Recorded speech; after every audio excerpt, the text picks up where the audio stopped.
Hi guys, thanks for tuning in to another episode of Nuggets News. Today I've got a special guest, and that is researcher Seven Seas. He's been doing a deep dive into the history of Bitcoin, connection to intelligence agencies, and more recently stuff coming out with Epstein. So was it tied to child trafficking? And yeah, I'm really looking forward to getting into all this. As obviously a pro-Bitcoin person, and I've spoken recently about how I feel crypto's lost its soul a bit and been hijacked by Wall Street, BlackRock, and that TradFi well. But yeah, welcome to the channel, mate. Hey, thank you so much for having me, man. I'm excited to get into it. I'd get a lot of flack, especially from like people that are more pro Bitcoin, because I have like a huge, level of doubt in a lot of it, and just kind of like looking at different things. A lot of people tend to get into, I think, the weeds, where I sort of see it as like a piece of the bigger picture of this grand control paradigm that is sort of coming our way.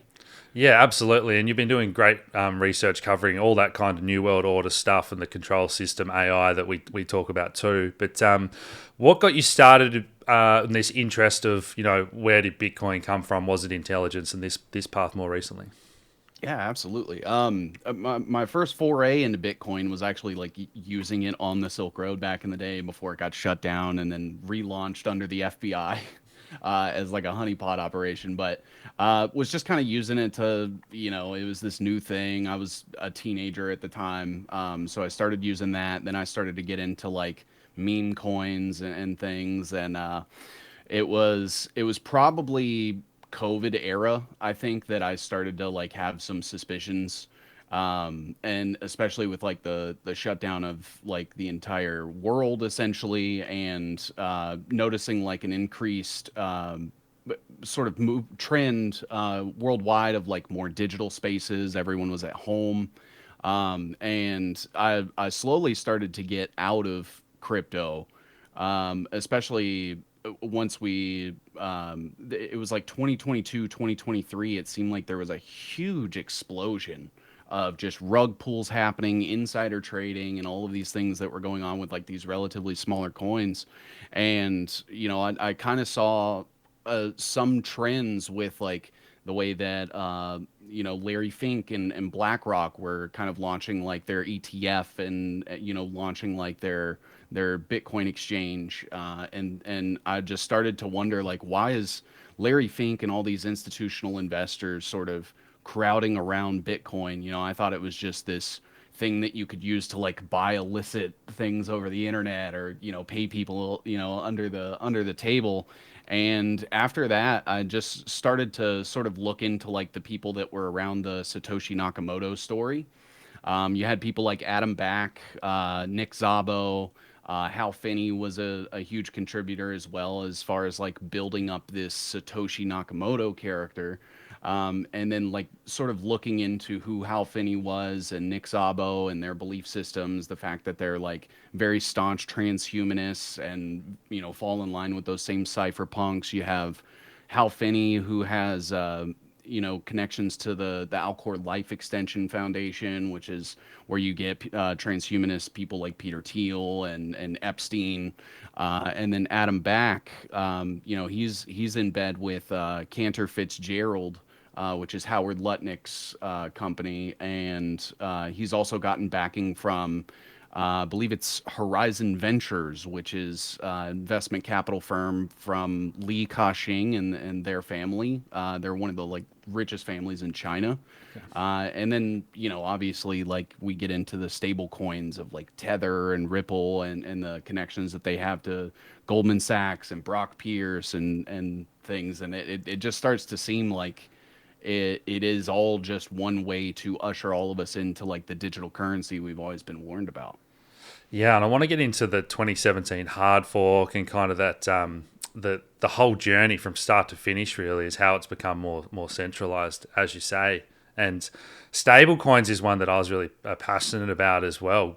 A decentralized stablecoin, because Mm. everything was heading towards centralized, basically CBDCs in disguise, which Yeah. is kind of where we're at now. And there's not really decentralized stablecoins anymore, so it's harder and harder to do this decentralized self custody and that type of thing. But let's go back to maybe who you think is Satoshi. And, who was it that spoke about the language being used in the white paper, often being English, and double spacing and this type of thing. Do you have any thoughts about who might have actually been Satoshi, or was that just the name they kind of used for a group of people, you believe?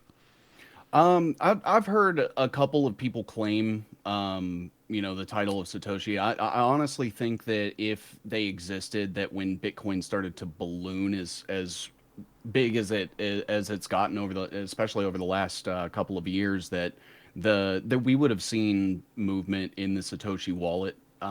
Just personally, that's what I kind of assume would happen. And once you have, because it inflated to like an insane value, that I don't foresee somebody just kind of like sitting patiently on that if it's just one lone rogue person. In my opinion, I believe that Satoshi Nakamoto is sort of like this front uh, behind people that were involved at the NSA. Now, whether Jeffrey Epstein was directly involved in the startup of that or anything like that, that is kind of hard to determine.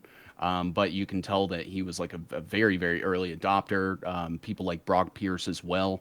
And when I look back at like the SHA 256 technology as an example, the fact that Satoshi Nakamoto was allegedly like a former NSA or like a defector, essentially very much akin to like the Edward Snowden story, in my opinion, which I believe Edward Snowden was kind of used as a tool to provide like a controlled disclosure of Project Prism and mass surveillance, and not really going to like the full extent. But I kind of see a similar thing with that, and parallels between like the QAnon psyop, where there's this guy on the inside and he, breaks rank and decides to come out with this thing that, frees a lot of people and wakes people up and provides this avenue for people when in actuality it is still like a controlled alternative.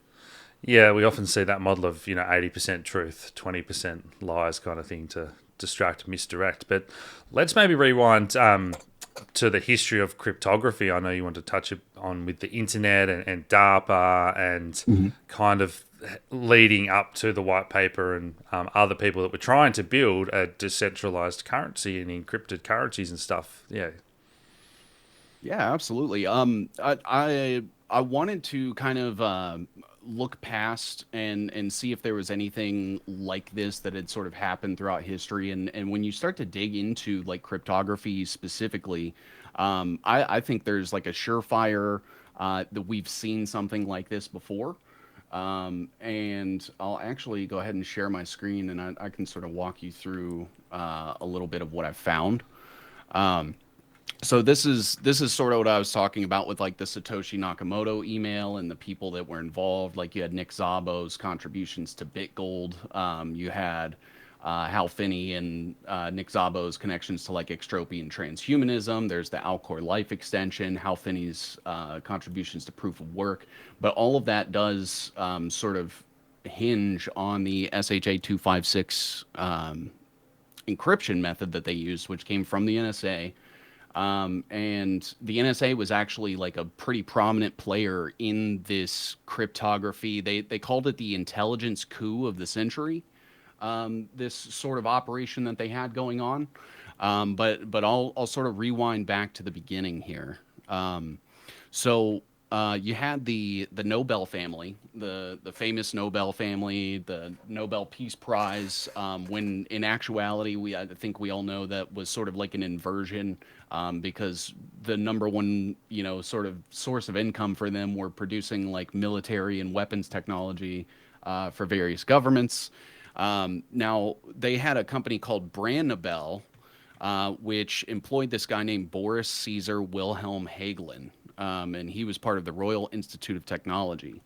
And Boris Hagelin essentially partnered with this guy named Arvid Gerhard Dam and had backing from Dr.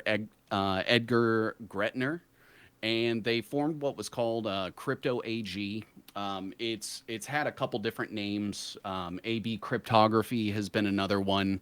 They actually have like a chart to show when it was named what and who was sort of in control of it at the time. You can see like 1916 is when AB Cryptograph was founded. And then it goes to this German name. I'm not even going to try to butcher it. And then to AB Crypto Technic, and then back to Crypto AG. So they sort of kind of kept the name similar, but shuffled it around a lot. And what they were responsible for doing was creating these things called cipher machines, and that was sort of like the birth of encrypted messaging. And what these machines were designed to do was allow you to essentially communicate a message into it, and it would, mix up the code, turn it into a cipher that can then only be translated by the intended recipient. And they ended up starting to mass produce those, and they sold them a lot during the World War. I believe it was largely World War II, but they had some in operation and circulation during World War One. But these CX machines, the entire time, they had the basically a secret deal with the AFSAC, the CIA, the BND, and the ZFCH, and it was a gentleman's agreement. And I sort of pulled this from like the NSA archives, talking about the William F. Friedman collection, that goes into this entire thing, where they essentially agreed to sell these machines worldwide as long as the NSA and the BFG were able to have backdoor access to it. And they continued to operate this way even after the BND and the CIA took complete control of the company through Operation Thesaurus back in 1970. And, they continued to operate that way. And then it didn't come out until I believe it was 2019, 2020 or so that there was like declassified stuff that finally was released. And that's sort of where a lot of this came from. But they had all sorts of like cryptonyms. Thesaurus and Operation Rubicon are two very important ones, as far as making sure all of this happened and facilitating those deals with those intelligence agencies. And the fact that the NSA was very, very heavily involved in this, the precursor to the NSA being the AFSAC. I think that they drew inspiration from this intelligence coup and are now also trying to recreate this through a financial coup, of basically the worldwide GDP. Fascinating. What do you mean by that worldwide coup of GDP? You mean like the next coming collapse of financial markets? Yeah. I believe that what we're sort of seeing is an intentional tanking of traditional financial institutions, which I would normally be all for if they didn't also have the planned replacement of digitizing and tokenizing all money, assets, debt, infrastructure, and things like that, and putting it onto a global digital ledger. Yeah, absolutely. I'm kind of with you for that. I just wonder how it plays out if stocks do crash. Does crypto crash with it, or are they kind of going to keep using their unlimited, money to pump the crypto to make it look more attractive, while the other traditional markets are crashing? Yeah. Yeah, I think one thing we're already sort of seeing is the American government is doing everything they can to sort of offload our debt onto the crypto space and dump it onto investors. And I think that's sort of where like this huge problem comes in with the way that crypto is sort of structured, especially with like the stable coins, where you have probably worse opportunities for like insider trading and market fixing and things like that. Like when a stock or the currency crashes, we have a company to hold accountable. We have a country to hold accountable. But when a crypto crashes, typically it's just seen as like the will of the market. Nobody's really held accountable. There's like very, very specific instances of like Sam Bankman-Fried being kind of like the only one, but even small people that end up performing like rug pulls or something like that, it seems like they've stopped getting in trouble. Yeah, that's interesting. Do you think that SBF was kind of just another one of the fall guys with everything Yeah. that was come out since with FTX and laundering money through Ukraine and all that type of thing? Absolutely. Yeah, I think because a lot of the FTX collapse was due to the bank run that happened on Silicon Valley Bank, and I know that that was largely instigated by Peter Thiel and the PayPal mafia, and so I think that they did sort of throw him under the bus as a way to kind of take power away from that sector. Yeah, like we were big users of FTX and our audience because they did create basically the best exchange and platform for trading, and that's why it was got so big, so popular. And I wish I had to know more of this stuff back then. And thankfully, investors have all been paid out in full now. But that was really wild to watch that rise and then that collapse. And as you say, it really felt like something was off in the way that Terra Luna collapsed, and then all the stuff that was happening with the banks at the time and all that. Yeah. Yeah, absolutely. And it is one of those things where it seems like they're hell bent on like burning down whatever the current institution is, because that creates like a philosophical vacuum, where they're able to then introduce new ideas off the back of a failure, like that, where now they can say, well, FTX didn't work, but maybe we can get World Liberty Financial, which is Trump's, exchange, and all these other exchanges sort of propped up, and now they're doing better than they ever have. Yeah, and obviously Binance and everyone's just so Mhm. tightly regulated now versus those old days when it was a bit more Wild West. And then kind of Yeah. CZ's got his slap on the wrist, and you're going to comply and go along with it now. And interesting, you mentioned those rug pulls with Trump and Melania coin, and people call out Nancy Pelosi for insider trading, but these days, for all we know, it's Barron Trump or whatever on Hyperliquid or just more of a decentralized anonymous platform that's putting on these big shorts, and then Trump tweets. And again, how do you make them accountable if they're kind of in charge now? Yeah. Yeah, absolutely. And that's sort of my biggest point is, like right now we're in a bear market, and it's like you can go to the ledger and see that like BlackRock is just dumping coins, and they're not going to be held liable even though they market, Bitcoin, and they try to sell it to people, and then people buy in, and then they sell it and steal, millions and millions of dollars. I think 100 million was wiped out in the last 24 hours from the crypto market. Yeah, yeah. I wonder though if we are in a bear market, or I kind of feel like this is they want to scare people into the 4 year cycle. The top's in, it's all going to crash, and this is just kind of that capitulation, just like we had a few weeks ago on 1010, was it, where they basically liquidated everyone and every altcoin. So they're fleecing retail, and I just wonder if it's for them to scare people, then accumulate more, and then they're going to pump up the price, as you say, for all these different reasons, maybe to offset the debt. And yeah, I think it could be just as advantageous for them to keep pumping things and say, oh, look, we're pro crypto, Meanwhile, retail are just losing money, getting fleeced. Absolutely, especially when like you look at the mining operations that are going on right now, with like AI powered data centers, and how they're partnered with Donald Trump and his administration, and various other things. I actually I was working with a fellow researcher on Twitter when we kind of uncovered this. It almost seems like a collusion between like the ADL, the Trump administration, a few like key venture capital heads, that most people probably haven't really heard of, and then it actually has this strange connection to like the Chabad Lubavitch movement, that obviously like Howard Lutnick is a part of, that Ben Shapiro is a part of, and things like that. Yeah.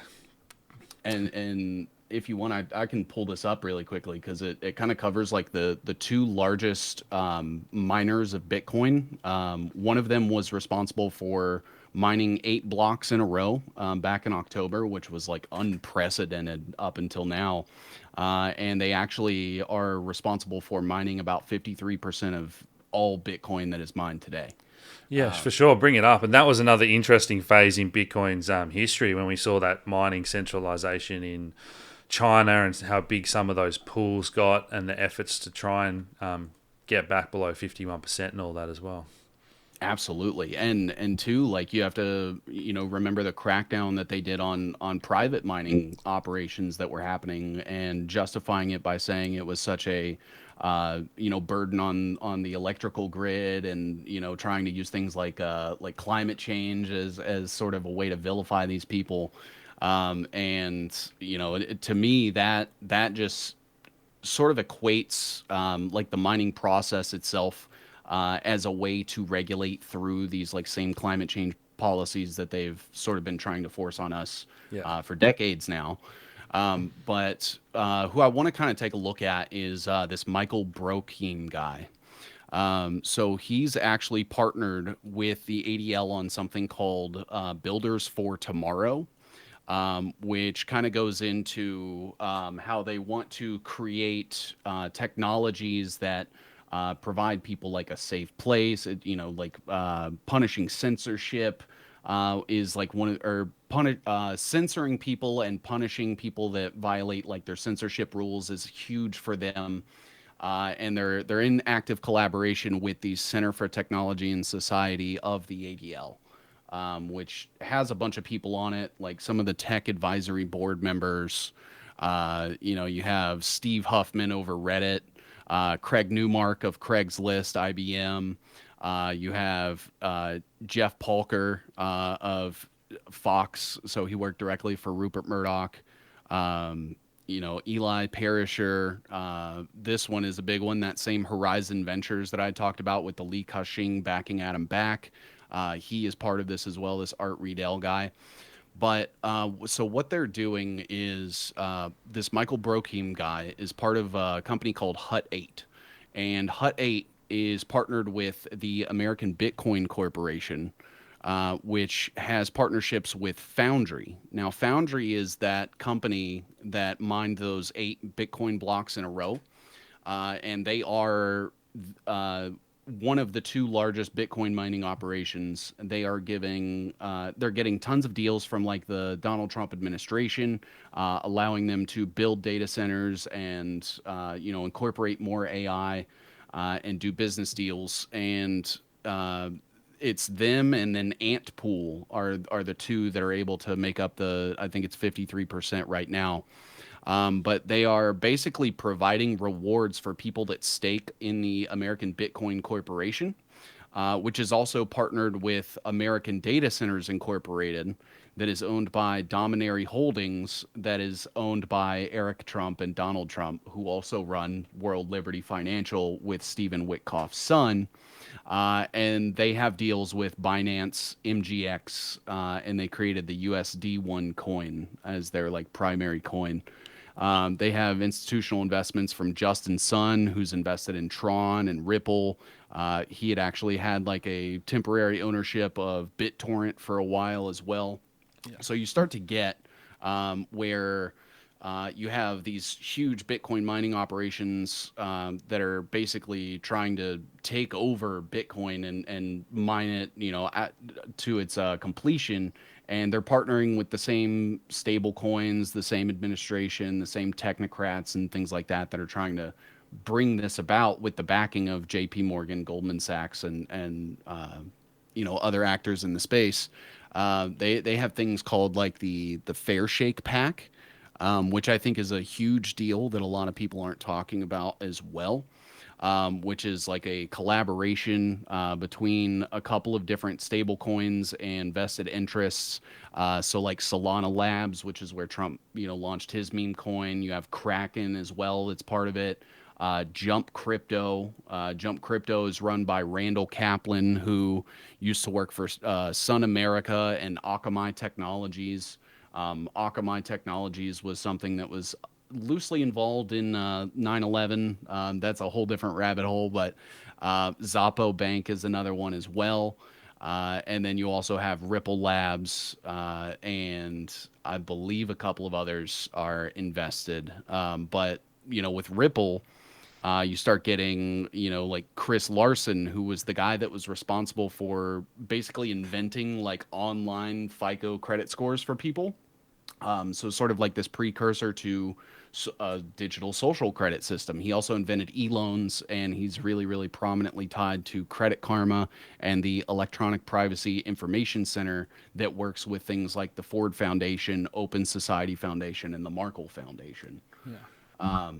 And Intuit also has backing from John Doerr, who is from Kleiner Perkins, which was basically a venture capital fund that was spun off of a DoD venture capital fund that paved the way for things like BlackRock, Palantir, and stuff, or Founders Fund today. Yeah.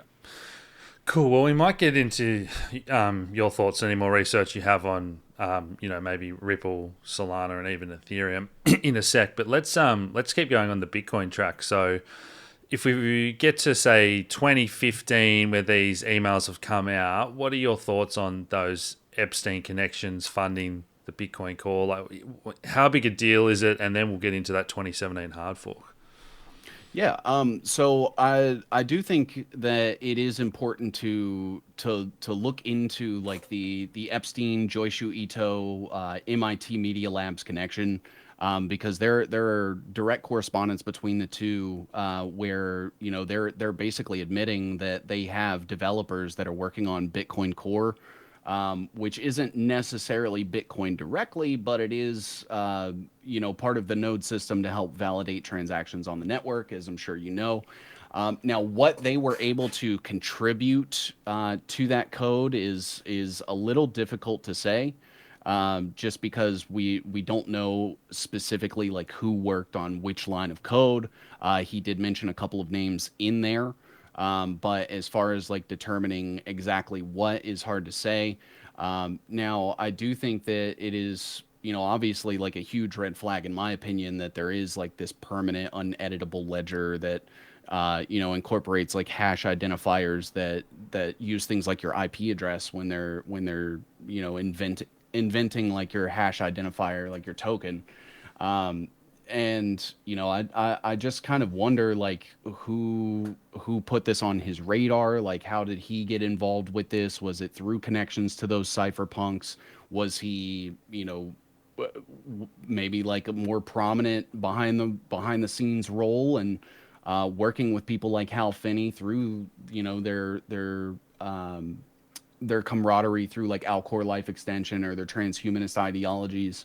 And when you consider that Epstein ran things like the Edge conference way back in the day, where he was basically courting all these future, Fortune 500 tech CEOs. You had Elon Musk was there. You had the Sergey Brin and Larry Page behind Google. And obviously like his links to Reid Hoffman and things like that as well. And I almost wonder like, was it maybe a little more influential than we've been let on so far? It's just hard to make that determination because of the lack of information. Yeah.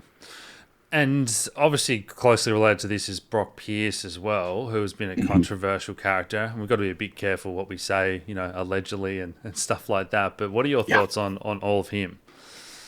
I think that Brock Pierce is a very sinister character. If you start to go back and look at like his history with like the digital entertainment network stuff and all of the allegations there, there were allegations that were coming out that the executives behind Digital Entertainment Network were committing these horrible sex crimes, and that they were using things like drugs, according to the allegations. And even I believe I read one where a victim was held at gunpoint in order to initiate sexual activities. And I look at that, and then I then see Brock Pierce being like a very early investor in crypto, launching Tether, which Tether is its own beast, and you start to get into like the Chinese connections and the CCP influence on that, and how they're sort of like artificially pumping that.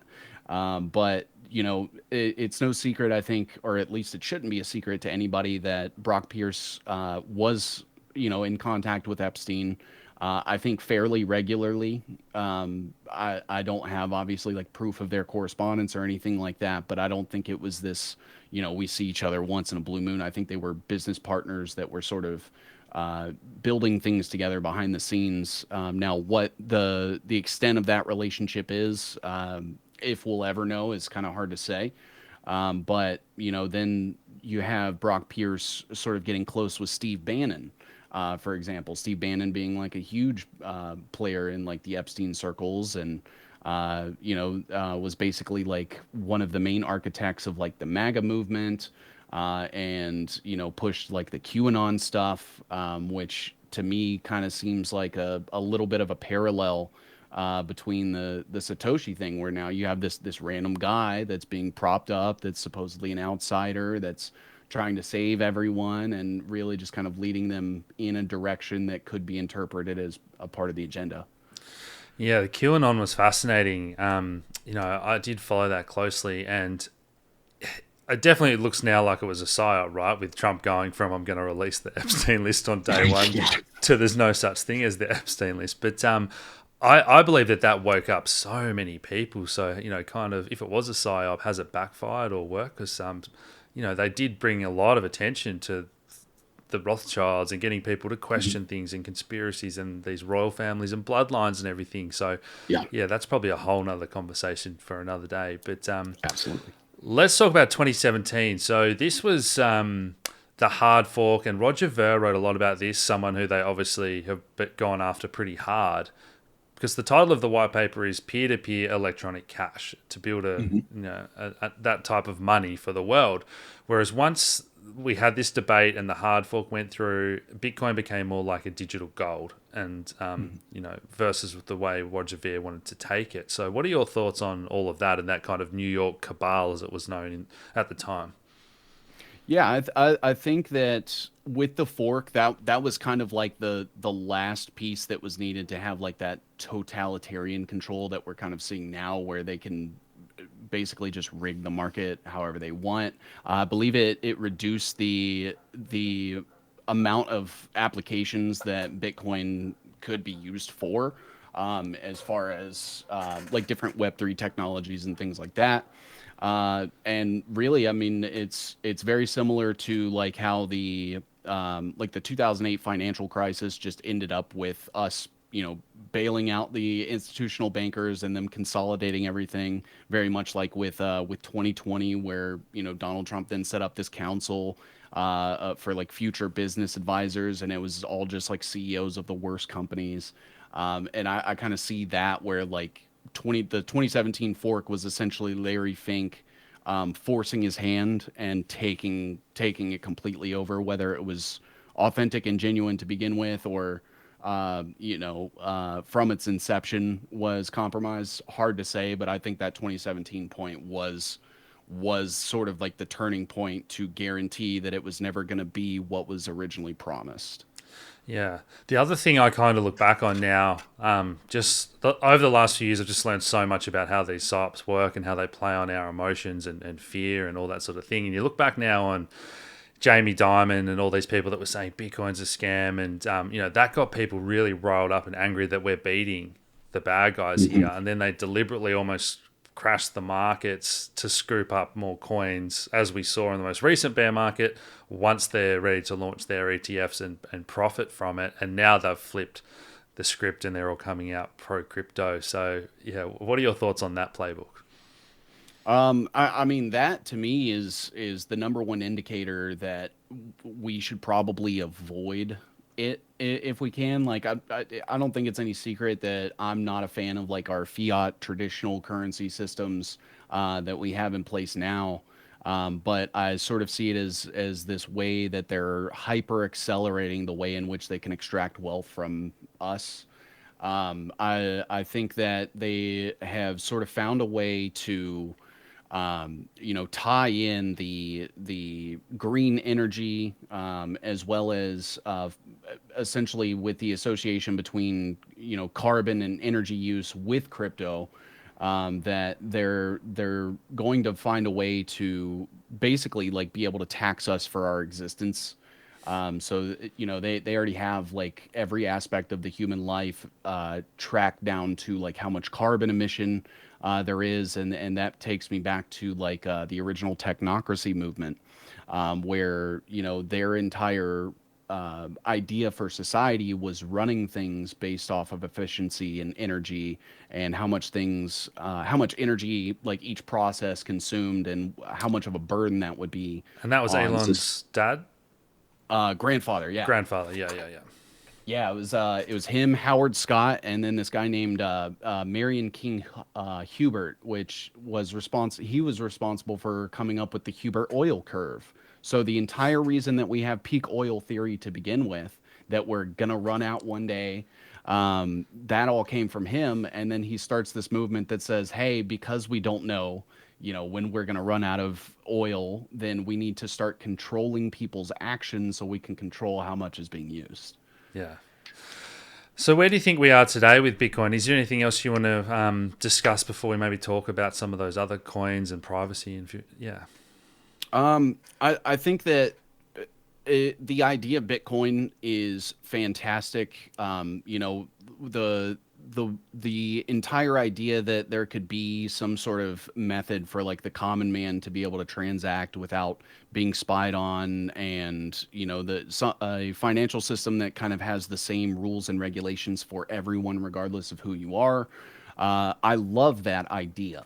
I think that in its current iteration, and with the application of different technologies that we have, and how monitored everything is, how controlled everything is, and how propped up it is by institutional investments and banking insiders and things like that, that I worry that we're going to see a very, very rapid change in our financial systems in the next 5 years. And I think that um, you know Bitcoin and the value of Bitcoin is going to kind of be like that guiding light for where we are there.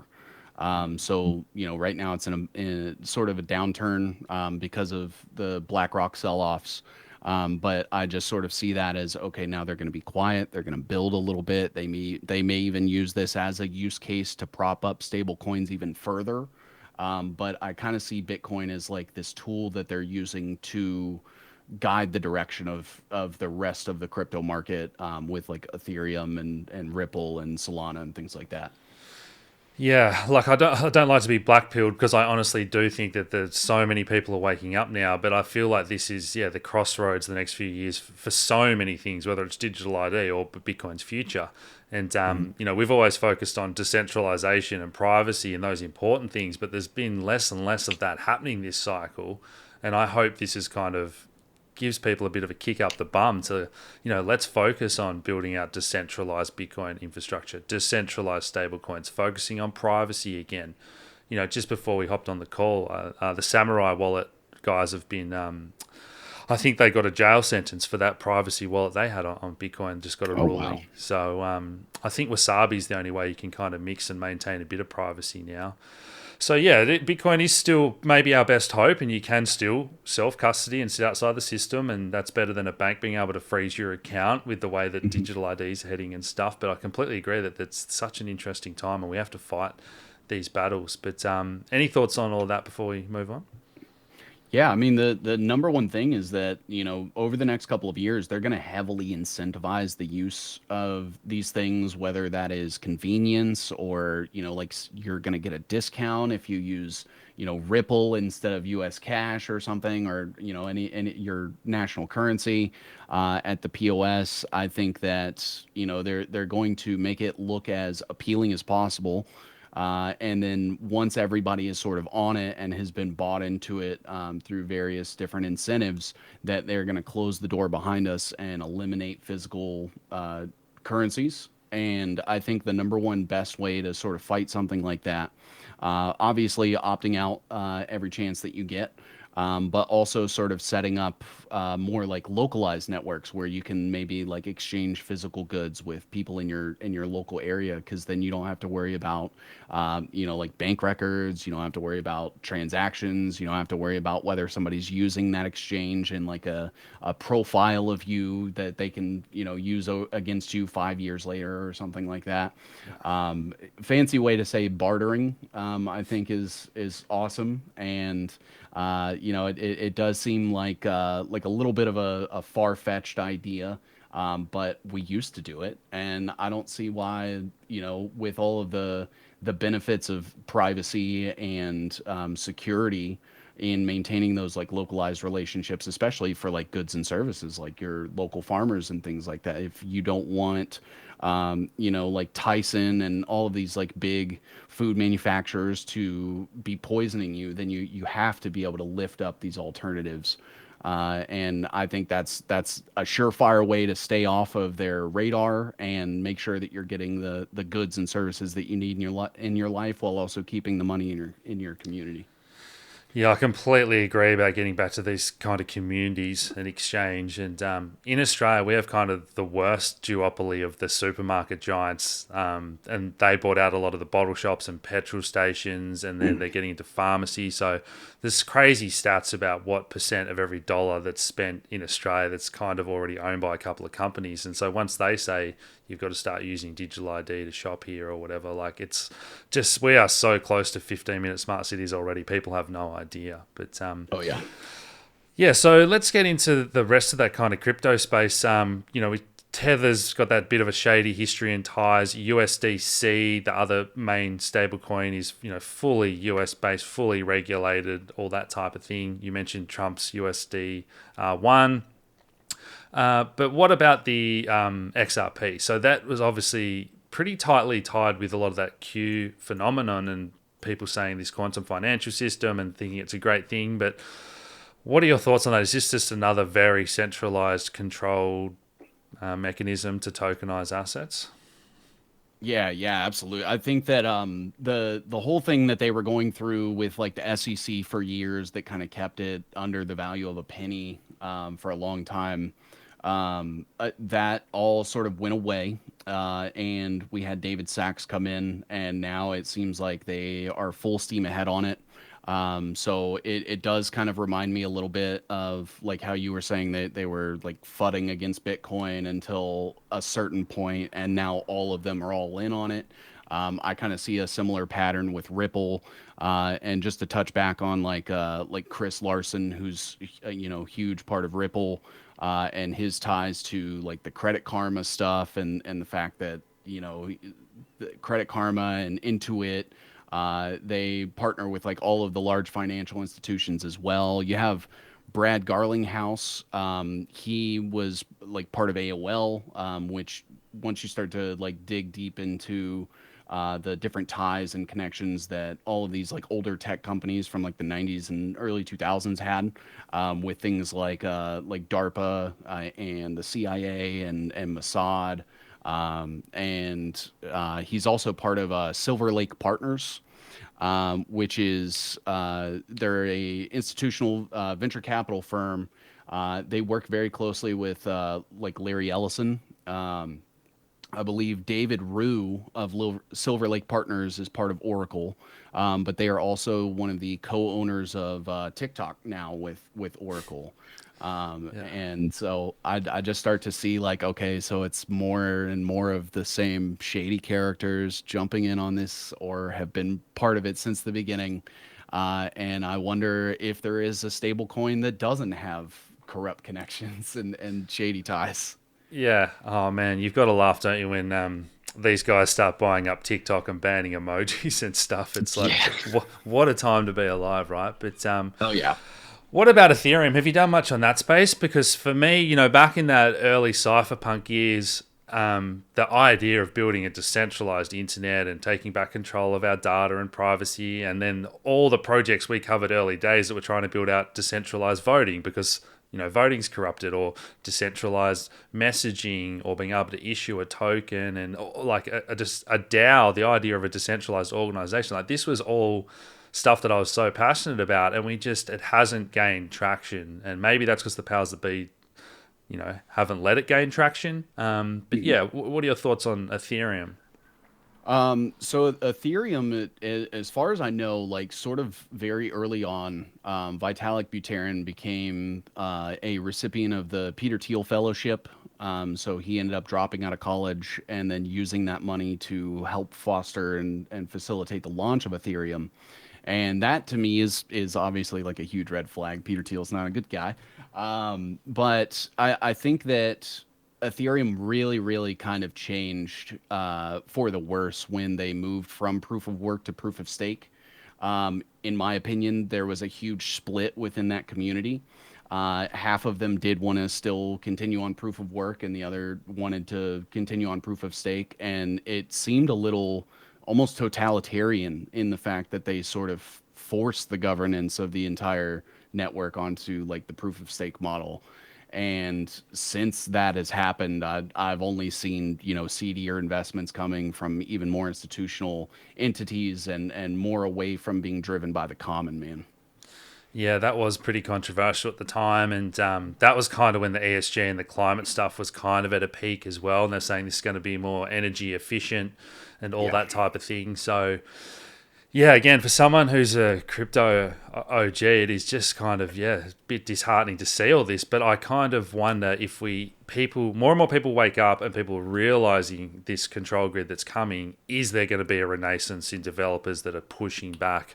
Because we still have developers on the show that they're not deep down the rabbit hole like you and I. They don't really see the bigger picture because they're so laser focused on building this tech out. But there's definitely things still happening good in the crypto space and cypherpunks out there that have hopefully got deep pockets that can fund this development of the important stuff, the right stuff.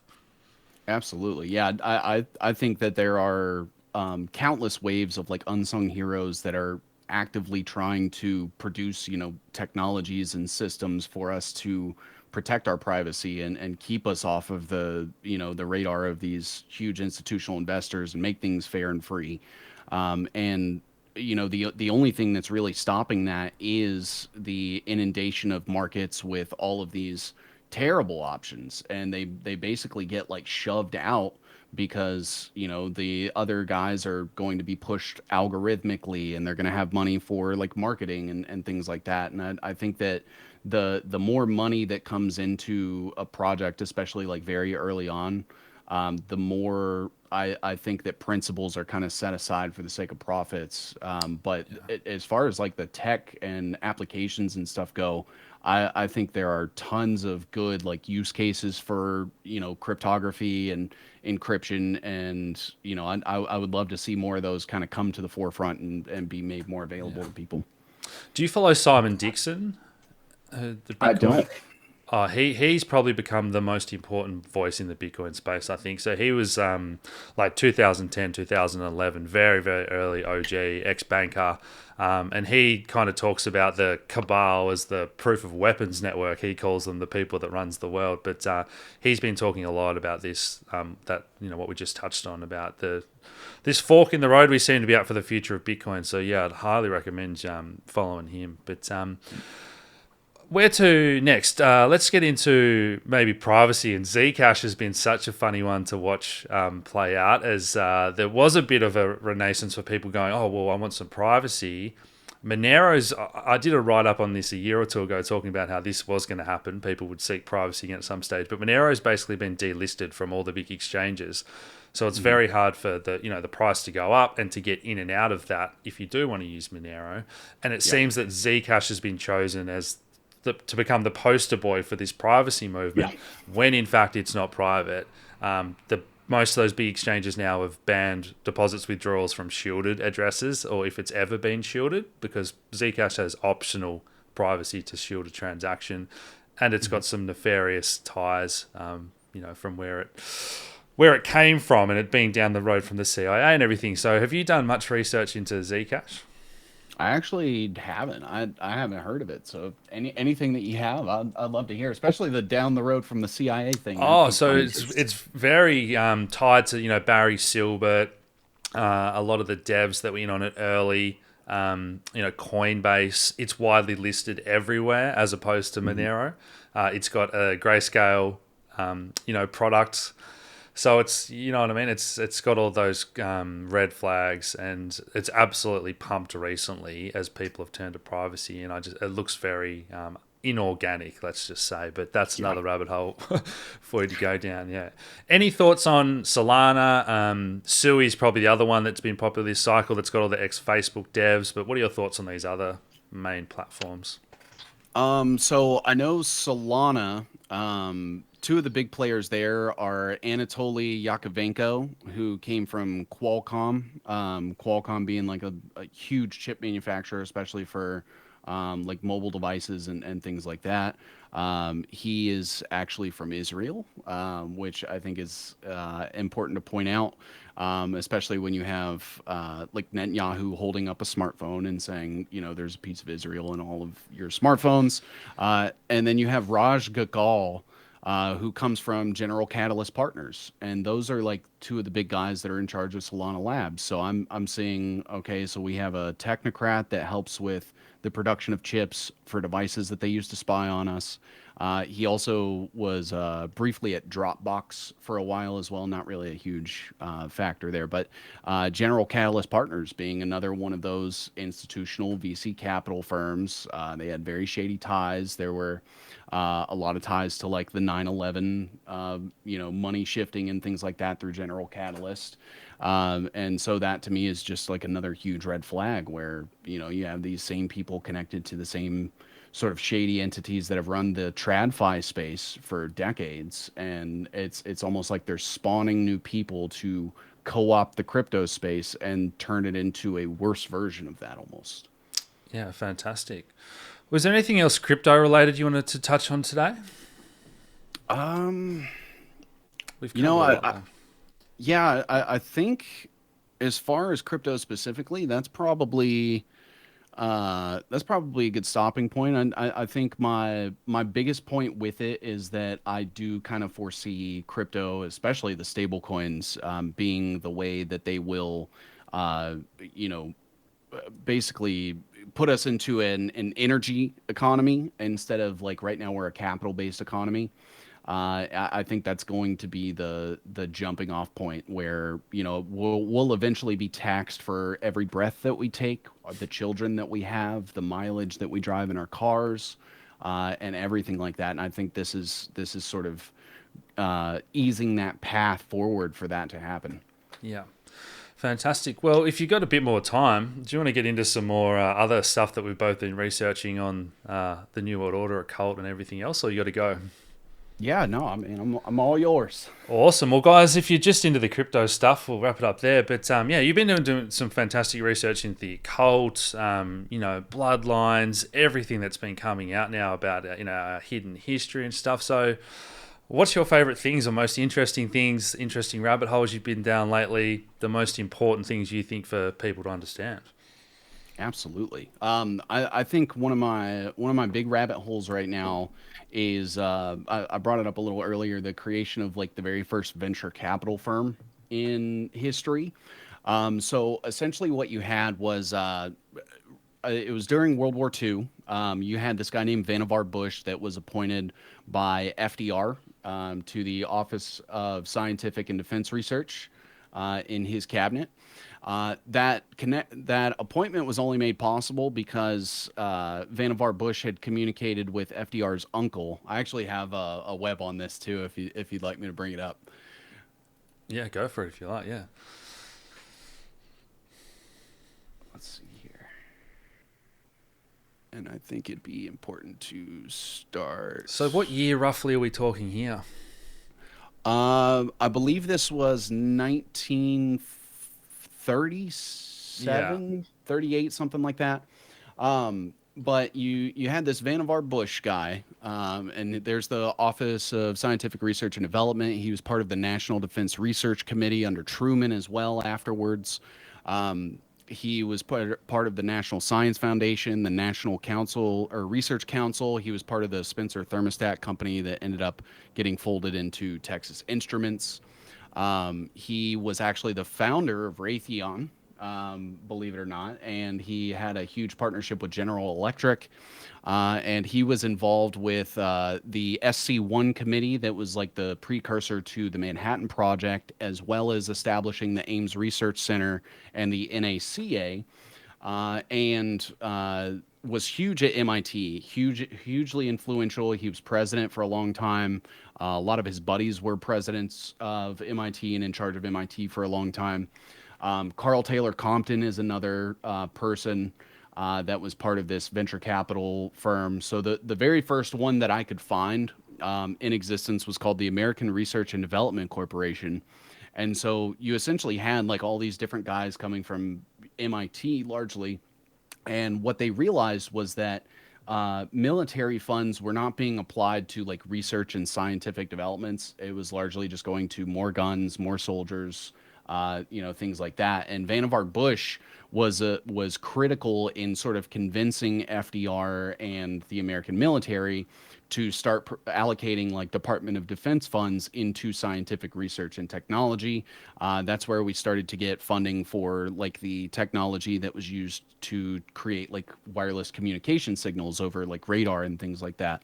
Now, Vannevar Bush, Carl Taylor Compton, they were both very, very prominent mentors of Donald Trump's uncle, John G. Trump.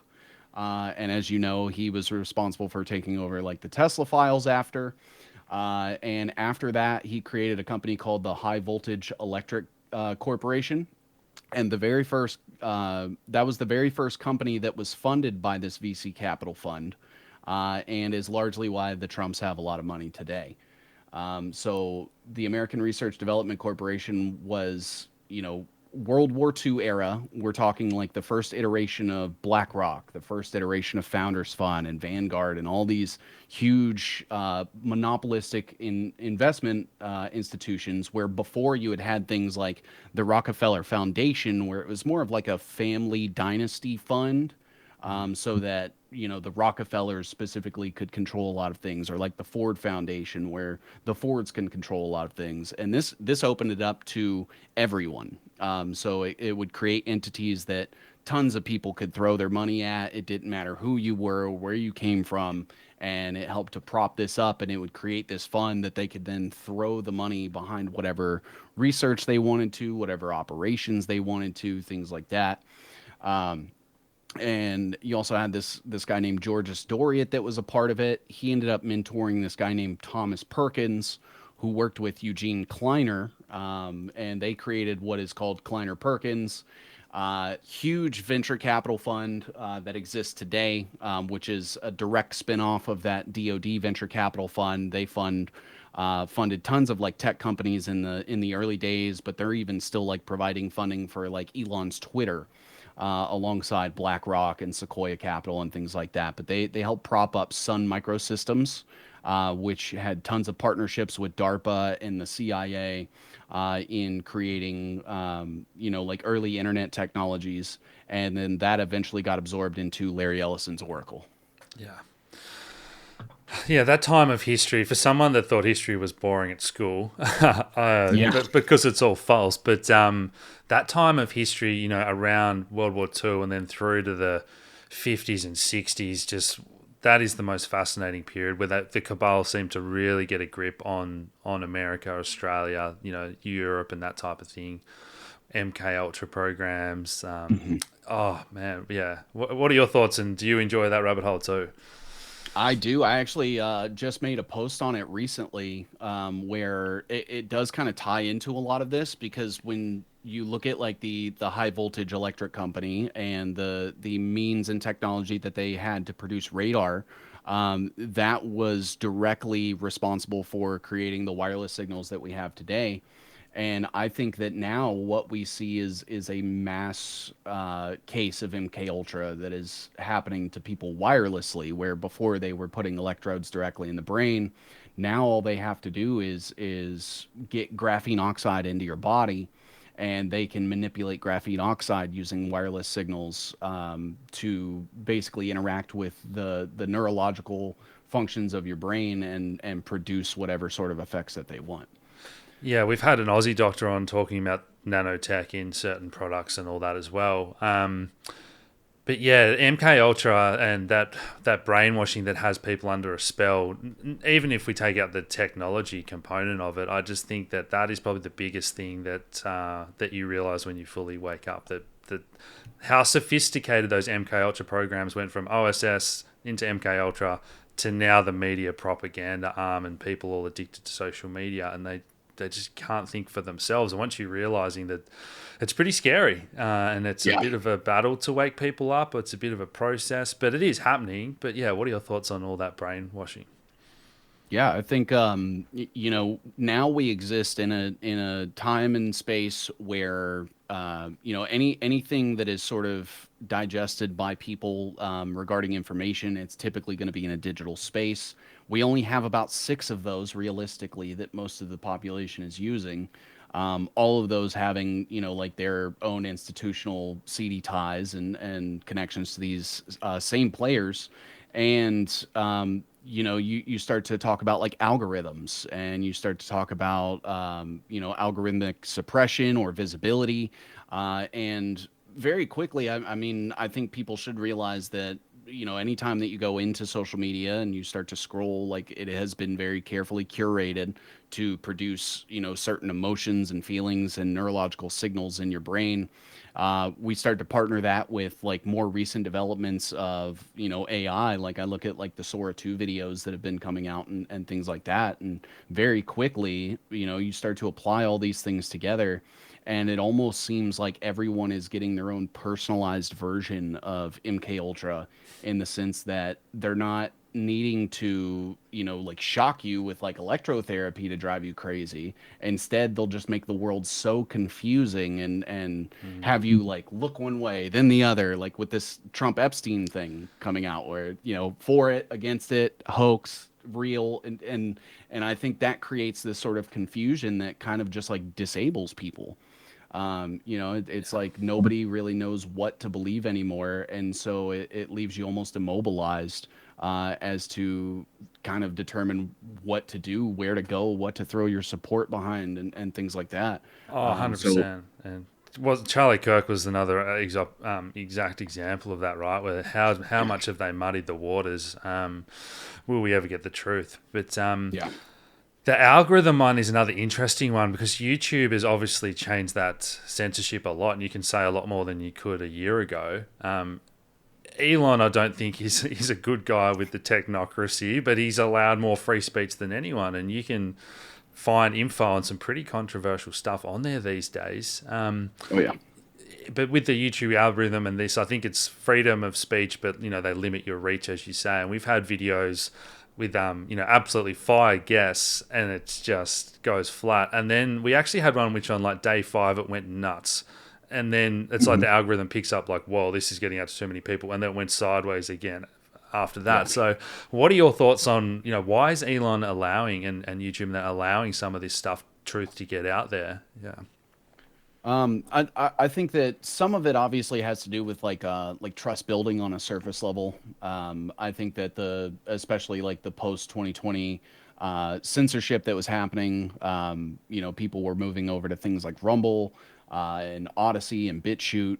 And when Elon ended up taking over Twitter, obviously there was a lot of stuff that was going on there as well, but they ended up basically like co-opting the whole Twitter files thing between him and like Matt Taibbi, and kind of covered up a lot of censorship that was going on, that now people have no way of like getting that evidence back to find justice. But I think their number one thing is they want people to feel compelled to produce content to train their AI models with.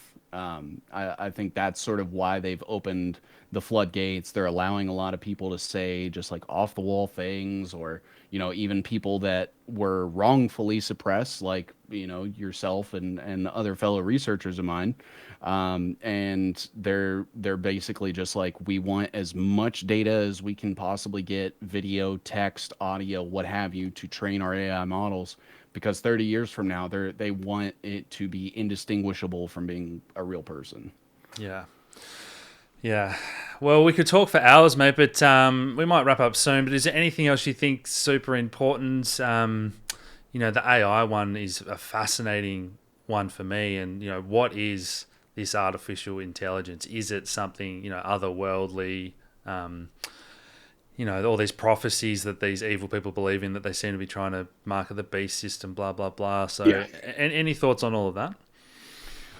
Yeah, I think that there is a lot of influence from like the Kabbalah, specifically. Like you even go back to like the Sabbatean Fracas and the Jacobinists, their involvement with like the French Revolution, all the way into today. And what I think we're kind of seeing is it almost feels like we have convergence of like efforts behind Project Bluebeam, where they're trying to like convince us that there's an alien invasion and that's why we need to have a one world government and things like that. And then also sort of like a co-opting of the Abrahamic religions a little bit.